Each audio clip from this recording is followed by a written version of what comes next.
안녕하세요. 자유교회 이진우 목사가 보내드리는 아침 묵상입니다. 오늘도 예수 그리스도의 향기를 내는 복된 하루가 되시길 바랍니다. 4월 26일 월요일 아침 묵상입니다. 오늘은 가르치기와 전도하기를 그치지 아니하니라 라는 제목으로 사도행전 5장 40절로 42절의 말씀 묵상합니다. 그들이 옳게 여겨 사도들을 불러들여 채찍질하며 예수의 이름으로 말하는 것을 금하고 놓으니 사도들은 그 이름을 위하여 능욕받는 일에 합당한 자로 여기심을 기뻐하면서 공회 앞을 떠나니라. 그들이 날마다 성전에 있든지 집에 있든지 예수는 그리스도라고 가르치기와 전도하기를 그치지 아니하니라. 계속되는 팬데믹 상황에서 또 한 주를 시작합니다. 한 주간도 안전하고 건강하시길 바라며 아침 묵상 시작합니다. 유대교 지도자들로 구성된 산헤드린 공회는 사도들을 시기하고 미워하여 사도들을 처형하려고 했습니다. 하지만 이스라엘 모든 백성에게서 존경받는 당대 최고의 율법학자 가말리엘이 일어나서는 산헤드린 공회를 설득합니다. 가말리엘은 섣불리 사도들을 처형하기보다는 그냥 내버려 두는 것이 낫다고 주장합니다.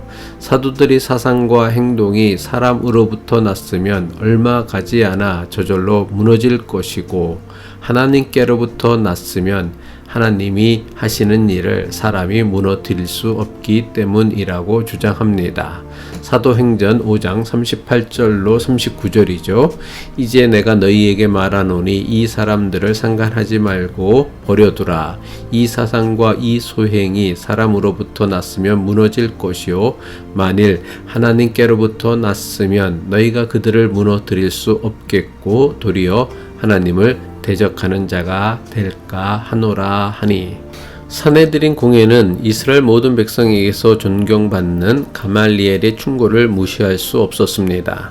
산헤드린 공회는 가말리엘의 충고대로 사도들을 처형하지 않고 풀어주기로 했습니다. 하지만 그냥 풀어주지는 않았습니다. 사도들을 불러 채찍질하고 다시는 예수의 이름으로 말하지 말 것을 명령하고는 풀어주었습니다. 사도행전 5장 40절이죠. 그들이 옳게 여겨 사도들을 불러들여 채찍질하며 예수의 이름으로 말하는 것을 금하고 놓으니. 비록 산헤드린 공회가 가말리엘의 충고를 무시할 수 없어 사도들을 처형하지는 않았지만 그들의 생각은 조금도 변하지 않았습니다. 이것은 완악한 사람들에게서 나타나는 전형적인 모습입니다.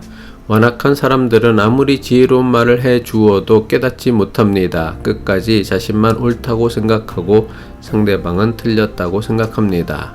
가말리엘은 하나님의 섭리와 뜻에 사도들에 대한 심판을 맡기자고 했습니다.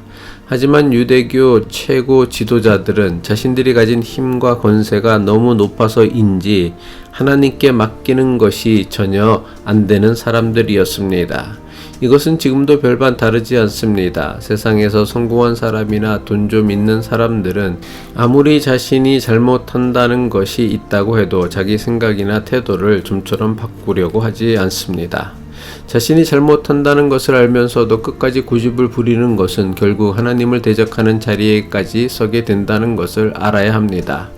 우리가 정말 하나님을 믿는 사람이라면 사람의 욕심에서 비롯된 일은 언젠가는 반드시 허물어진다는 것을 믿어야 합니다. 반대로 하나님께로부터 비롯된 일이라면 당장은 핍박과 박해가 있다고 해도 하나님께서 반드시 그 일을 이루신다는 것도 믿어야 합니다.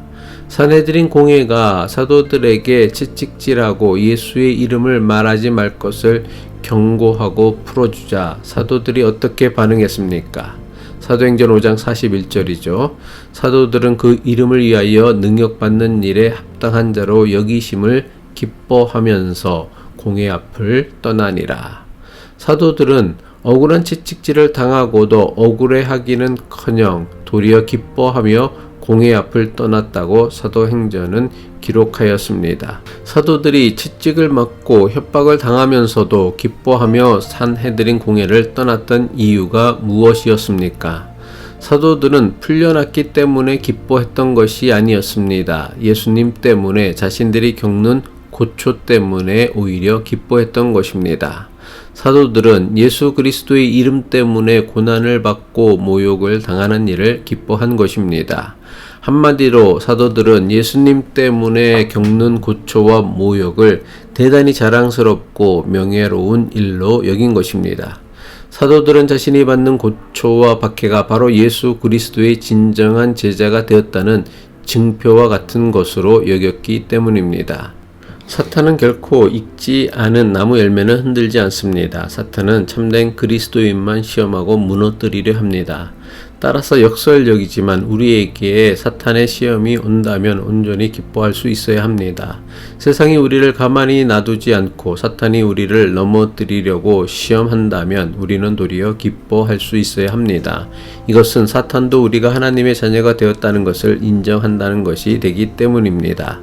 마치 죄를 짓고는 양심의 심각한 가책을 받는 사람은 나쁜 사람이 아니라 아직도 양심이 살아있는 사람인 것처럼 말입니다. 죄를 짓고도 일말의 양심의 가책도 없는 사람도 있습니다. 이미 양심이 실종된 사람이죠. 이런 사람은 사탄도 시험하거나 유혹하지 않습니다. 사내들인 공회로부터 채찍질 당하고 더는 예수의 이름을 말하지 말라는 강력한 경고를 받고 풀려난 사도들이 돌아와서는 어떻게 행동했습니까? 사도행전 5장 42절이죠.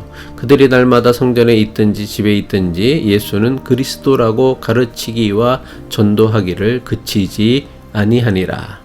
사도들은 사내들인 공회로부터 풀려나자마자 날마다 성전이든 집이든 예수가 그리스도라는 것을 가르치는 일과 전도하는 일을 그치지 않았습니다. 사도들이 이전까지 어떤 사람들이었습니까? 저들 역시 사내들인 공회원들처럼 자신들만 생각하는 이기적이며 탐욕스러운 사람들이었습니다. 예수님을 3년이나 따라다니면서도 자신들 가운데 누가 더 크고 높은지를 놓고 서로 싸웠던 이기적이고 탐욕스러운 제자들이었습니다. 예수님의 수제자라고 하는 베드로는 주님께서 체포당하여 대제사장의 집들에서 신문을 받으실 때 주님을 모른다고 부인하고 심지어 저주까지 했던 배신자였습니다. 예수님께서 십자가에 못 박혀 죽는 결정적인 순간에는 자기 목숨 구하기 위해 뿔뿔이 흩어져 도망쳤던 비겁한 사람들이었습니다. 이기적이고 탐욕스럽고 비겁했던 제자들이 이제는 투옥과 채찍질과 사내들인 공회의 협박에도 아랑곳하지 않고 날마다 예수가 그리스도라는 것을 가르치고 전하는 사도가 되었습니다. 이기적이고 탐욕스럽고 비겁했던 제자들이 어떻게 이렇게 변화될 수 있었습니까? 제자들은 이제 더는 자기 욕심을 따라 사는 사람이 아니라 예수님께서 보내신 성령의 인도하심을 따라 사는 사람으로 변화되었기 때문입니다. 우리의 욕심과 탐심을 따라 사는 것은 사내들인 공회처럼 영원한 하나님의 심판에 들어가게 됩니다.